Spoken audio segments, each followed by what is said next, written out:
Բարև ձեզ սիրելի հետևորդներ։ Այս ժամանակահատվածի ընթացքում ձեր կողմից բազմաթիվ հարցեր են հնչել, որոնք վերաբերում էին հղի եւ մինչեւ 3 տարեկան երեխա իրենց խնամքի ունեցող կանանց աշխատանքային երաշխիքներին։ Որոշել եմ հիմա անդրադառնալ դրանց եւ եթե դուք ունենաք հարցեր, խնդրում եմ անձնական նամակի միջոցով ուղղել։ Եվ այսպես աշխատանքային օրենսգիրքը արգելում է հղի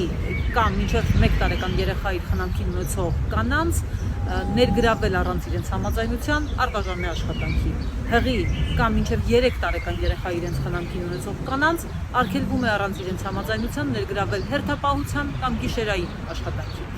Հղի կանանց թույլատրվում է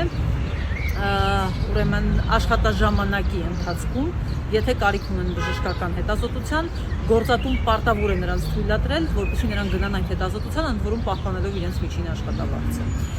Կանանց առհասարակ թույլատրվում է հղիության եւ ծննդաբերության արձակուրդից առաջ կամ հետո մինչեւ արձակուրդի համար նախատեսված անընդմեջ աշխատանքի 6 ամիսը լրանալը գնալ վերցնել ամենամյա արձակուրդ։ Եվ վերջապես հղի կանանց չի թույլատրվում ազատել աշխատանքից գործատուի նախաձեռնությամբ, հղիության ուրեմն վերաբերյալ տեղեկանքը գործատուին ներկայացնելու օրվանից մինչև հղիության եւ ծննդաբերության արձակուրդի ավարտը, մինչև դրանից հետո 1 ամիսը լրանալը։